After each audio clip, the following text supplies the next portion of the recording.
Secrets of Coins, revealing the rare coins in history, disclosed. The Beatles made their first trip to America. The Civil Rights Act was signed into law. Lyndon B. Johnson was president after the assassination of John F. Kennedy. The Vietnam War was escalating. And in that same year, the United States Mint struck the last circulating quarters made of 90% silver. The 1964 Washington quarter isn't just money. It's a piece of history, marking the end of an era. Let's start with the basics.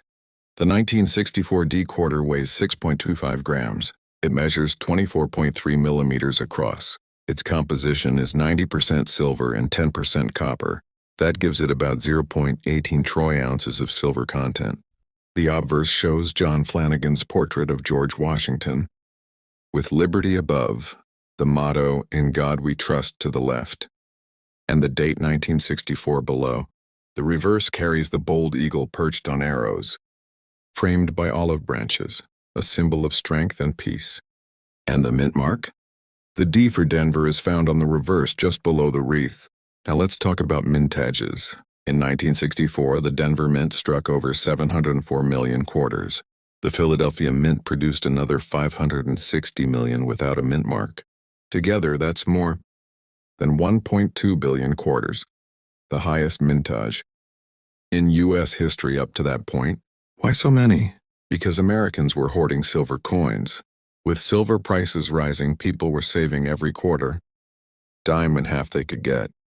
To meet demand, the Mint struck record numbers of coins in 1964, before switching to clad coinage in 1965. So what are they worth today? In circulated condition, a 1964 quarter is usually worth $5 to $7 just for its silver content. In about uncirculated condition, values rise to $10 to $15. In Mint State 63, prices can reach $25 to $40. At MS-65, values climb to $75 to $150. At MS-67, the finest examples have sold for over $1,500 at auction. Now let's move to varieties and errors. The most famous is the 1964 double die obverse. On these coins, doubling is visible on the motto, "In God We Trust," and sometimes on the date. These can bring hundreds of dollars depending on condition. There are also repunched mint marks, where the D was stamped more than once, slightly misaligned. These are collectible and can bring $50 to $200. Other mint errors, like off-center strikes, double strikes, and clipped planches exist as well. Depending on severity, they can range from $50 to several $100s. Now let's place this coin in historical context.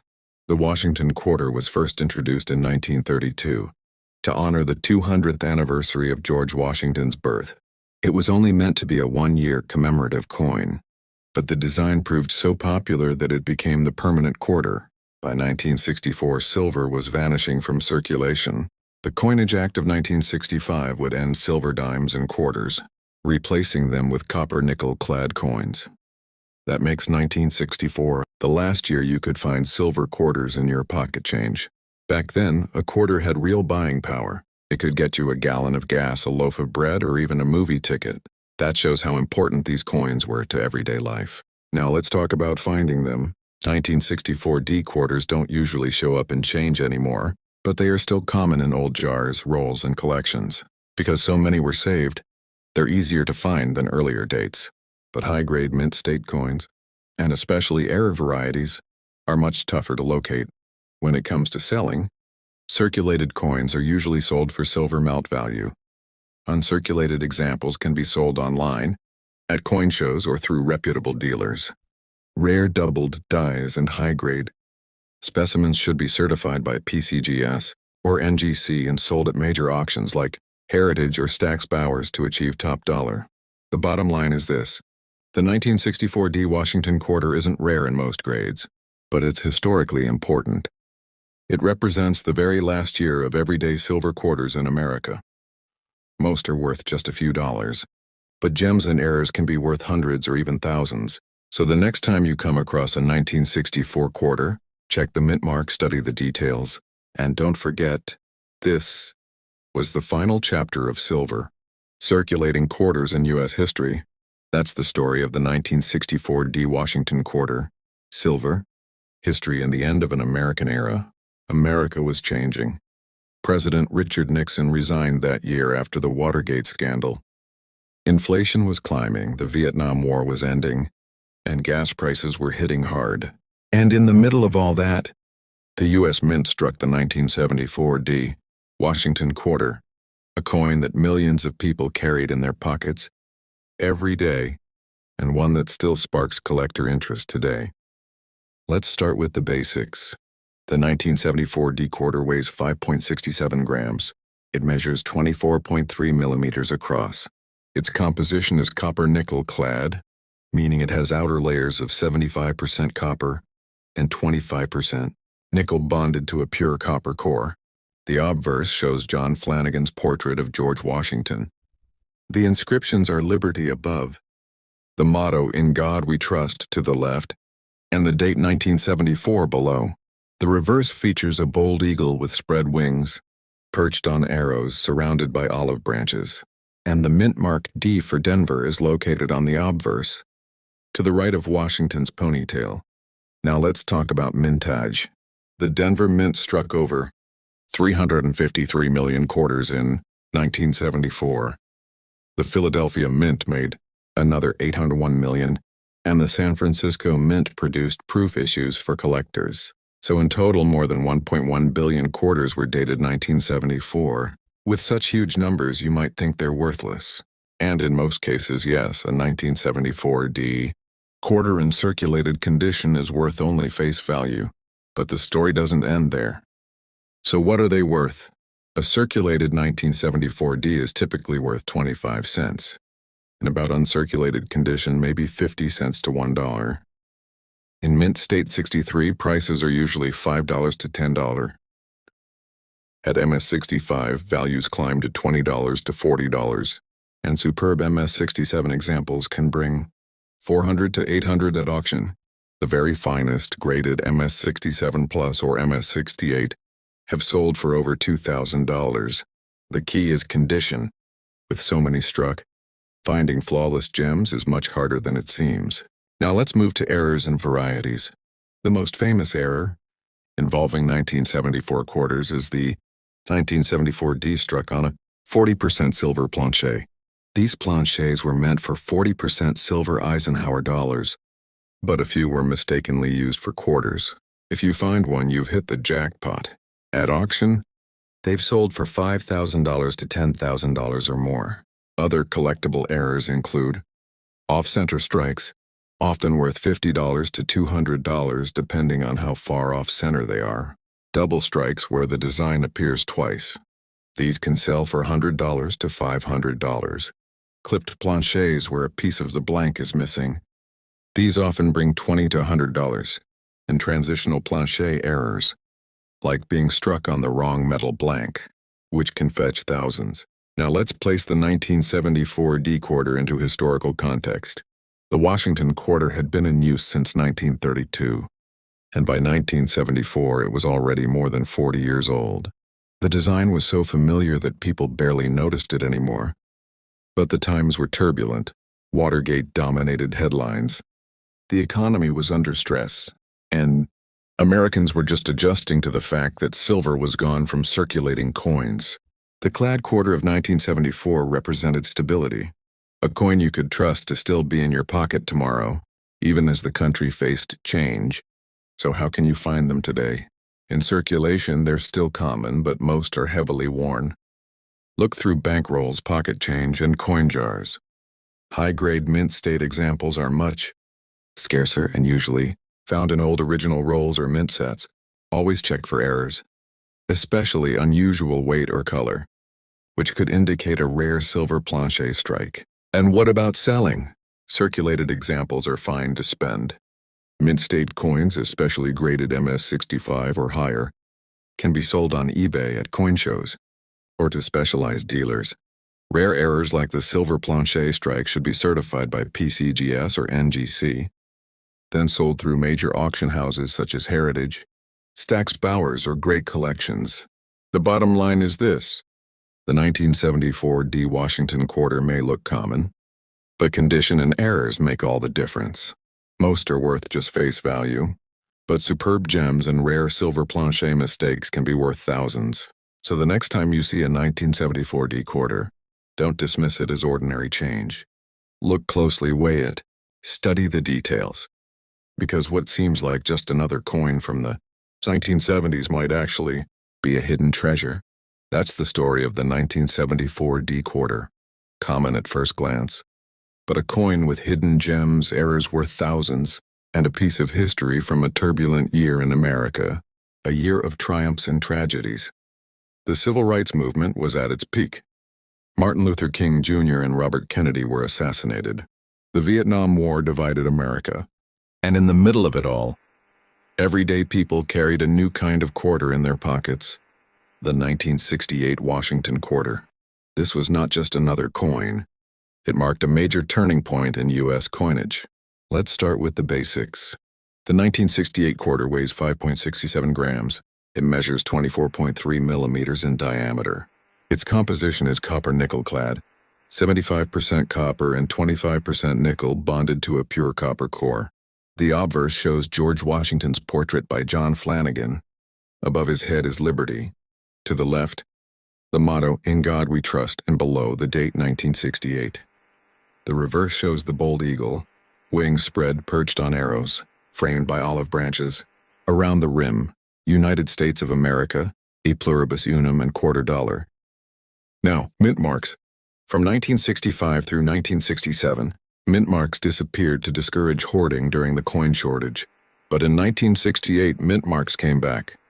For the first time in years, you could once again see the D for Denver or the S for San Francisco. Philadelphia coins still had no mint mark, and the location of the mint mark was new too, on the obverse, just to the right of Washington's ponytail. So what were the mintages? Philadelphia struck about 220 million with no mint mark. Denver struck 101 million with the D. San Francisco produced around 3 million proofs with the S. That's over 324 million quarters in total. Now let's talk about values. Most 1968 quarters you see today are well worn and worth only face value, but condition makes all the difference. In circulated grades, 25 cents. About uncirculated, 50 cents to $1. Mint State 63, $2 to $5. Mint State 65, $15 to $30. High-end Mint State 67, $400 to $700. And the very finest MS67 Plus or MS68 coins have topped $2,000 at auction. Proof coins are another story. A regular 1968 S proof sells for $5 to $10. Cameo proofs with frosty devices and mirror-like fields can bring $50 to $200. Deep cameo proofs, the rarest and most desirable, can fetch $500 to $1,000 or more. Errors and varieties make things even more exciting. Some 1968 quarters show doubled dies, especially on Liberty and In God We Trust. These can sell for hundreds of dollars depending on grade.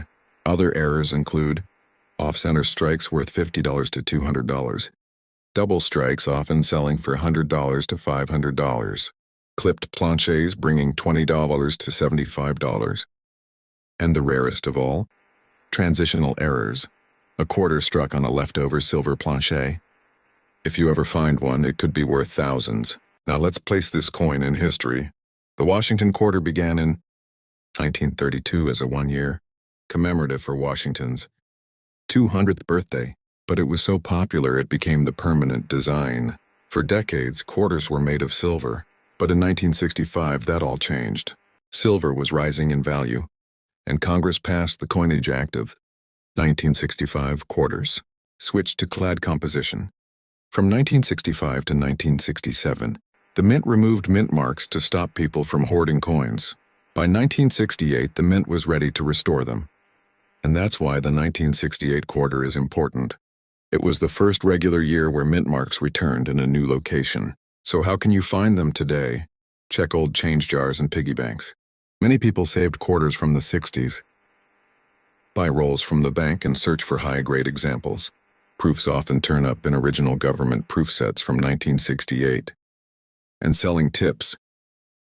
Common circulated coins are usually only worth face value. Mint state and proof coins can be sold on eBay, at coin shows, or through coin dealers. Rare double dies, high-grade proofs, or unusual errors should be sent to PCGS or NGC for grading, then sold through major auctions like Heritage, Stax Bowers, or Great Collections. So here's the bottom line. The 1968 Washington quarter may not look rare, but it tells a big story. It was the first year mint marks returned. It was part of the new clad coinage system. It carried America through one of its most turbulent years. Most examples are worth only 25 cents, but gems in MS-67 cameo or deep cameo proofs and rare errors can be worth hundreds or even thousands. So the next time you see a 1968 quarter, don't overlook it. It's more than pocket change. It's history. It's the return of mint marks. And it's proof that even an ordinary coin can carry an extraordinary story. That's the 1968 quarter, a coin of change, both in metal and in America itself. A new decade was beginning. The United States had just entered the Korean War. Families were buying their first televisions. Cars lined up at gas stations where a gallon cost just 18 cents. And in that year, the San Francisco Mint struck a silver coin that still fascinates collectors today, the 1950 Washington quarter. Let's begin with the basics. The 1950 quarter weighs 6.25 grams. It has a diameter of 24.3 millimeters. It's made of 90% silver and 10% copper, which means every coin contains about 0.18 troy ounces of pure silver. The obverse shows George Washington's portrait, designed by John Flanagan. The word Liberty stretches across the top. To the left is the motto, "In God We Trust." Below is the date, 1950. On the reverse, a bold eagle spreads its wings while perched on arrows, surrounded by olive branches of peace. At the bottom, $quarter tells us the denomination. And the mint mark S for San Francisco appears just below the wreath. Now the mintage, the San Francisco Mint struck just over 28 million quarters in 1950. That might sound like a lot, but compared to later decades, it's small. For context, Philadelphia made 24 million quarters that year, and Denver struck 21 million. So the San Francisco issue is the scarcer of the three. What about values today? A typical circulated 1950 is worth $7 to $10, based mostly on silver content. In about uncirculated grades, values rise to $12 to $20. Mint State 63 examples often bring $40 to $60. At Mint State 65, prices climb to $120 to $180. Superb MS-67 examples can reach $1,000 to $2,500. And the very finest, MS-68 coins have sold for $10,000 or more at major auctions. But here's something important: strike quality. San Francisco quarters from this era are often weakly struck. Details on Washington's hair and the eagle's breast feathers can look flat. That's why sharply struck coins with full detail are so prized. They are far harder to find, and collectors pay big premiums for them.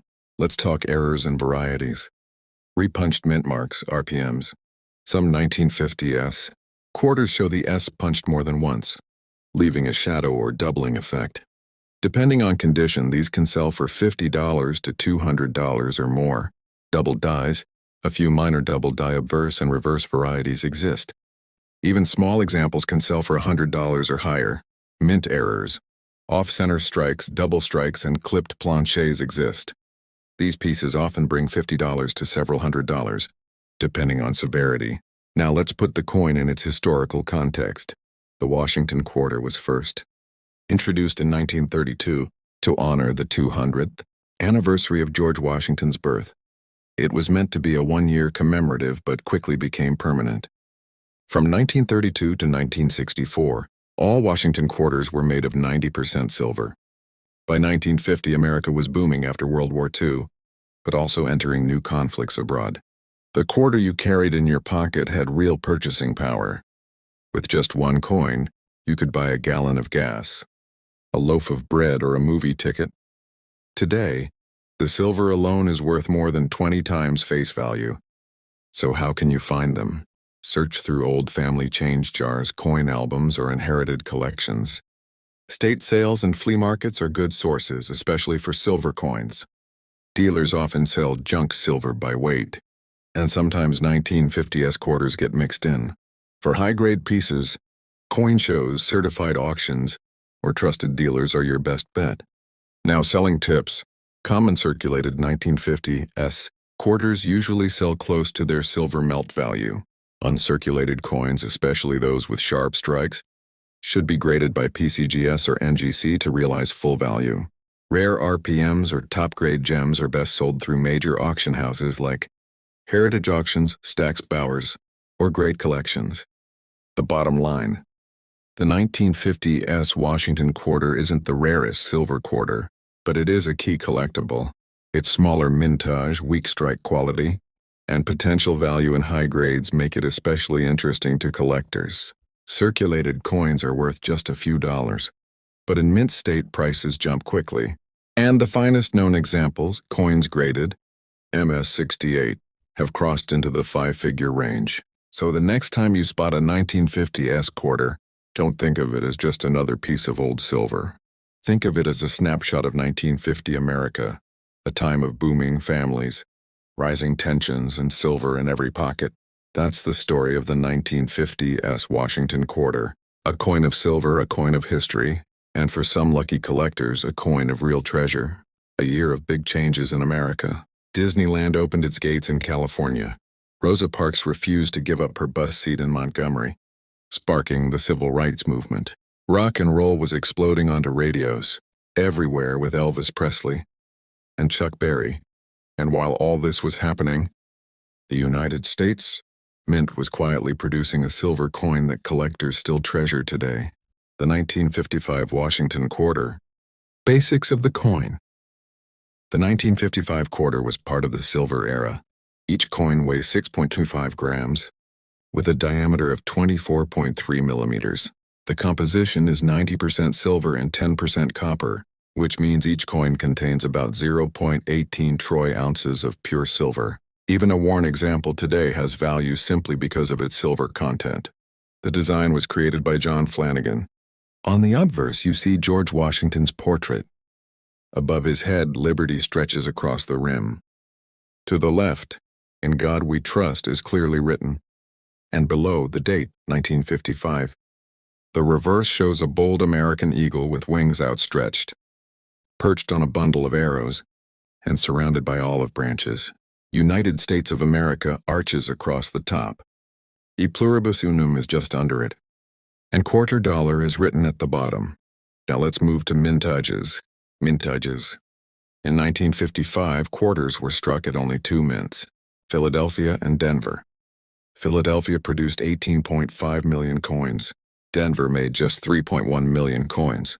That Denver issue, the 1955 D quarter, is one of the lowest mintages in the Washington quarter series. Collectors consider it a semi-key date. Value and prices. Let's talk money.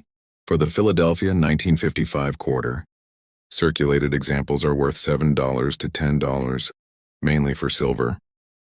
Mint State 63 coins often sell for $20 to $30. Mint State 65 examples reach $70 to $100, and superb MS-67 coins can sell for $1,000 or more at auction.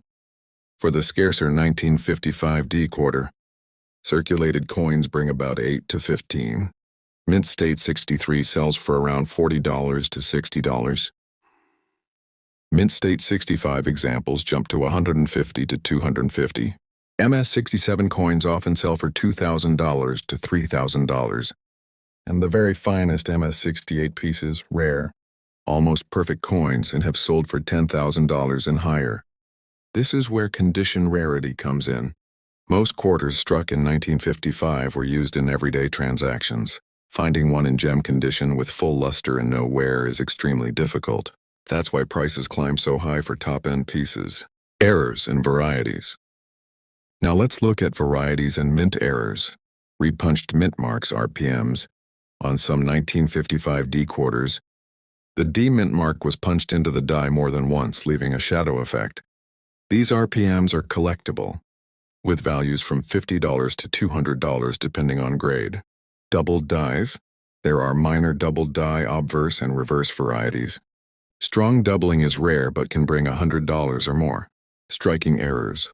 Off-center strikes. Double strikes and clipped planches exist.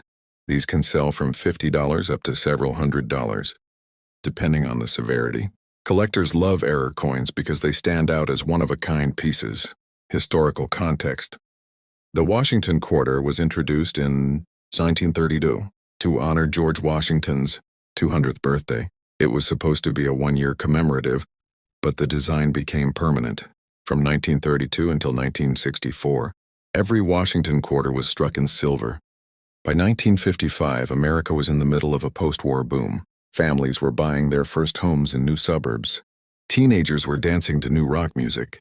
Gas was about 23 cents a gallon, and a quarter in your pocket had real purchasing power. With 25 cents, you could buy a gallon of gas or send a letter with enough left over for candy. And remember, the quarter itself contained silver. That makes these coins a piece of American history you can hold in your hand. How to find them? So how can you still find a 1955 quarter today? Start with change jars, old piggy banks, or inherited collections. Many families still have silver coins stashed away. Check estate sales and flea markets. Silver coins often show up in small boxes of old change. Coin dealers sometimes sell junk silver by weight, and 1955 quarters can turn up in those bags. For high-grade examples, coin shows, certified dealers, and major auctions are your best bet. Selling tips. If you want to sell a 1955 quarter, circulated pieces are usually sold at silver melt value. Higher-grade coins, especially mint-state examples, should be certified by PCGS or NGC to get full value. Rare RPMs, doubled dies, or superb MS-67 and MS-68 examples belong in auctions run by Heritage, Stax Bowers, or Great Collections. The big takeaway. So what's the bottom line on the 1955 Washington quarter? The Philadelphia issue is common in worn grades but valuable in gem condition. The Denver issue, with its tiny mintage of just 3.1 million, is a semi-key date and highly collectible. Most 1955 quarters are worth only a few dollars over silver value, but high-grade examples, especially the rare 1955D and MS-68, can soar into the five-figure range. Every coin tells a story. The 1955 quarter tells us about silver money, about a booming America, and about a coin that still shines in collections today. So next time you come across a 1955 quarter, don't just see a piece of change. See history, see silver, and maybe, just maybe, see treasure.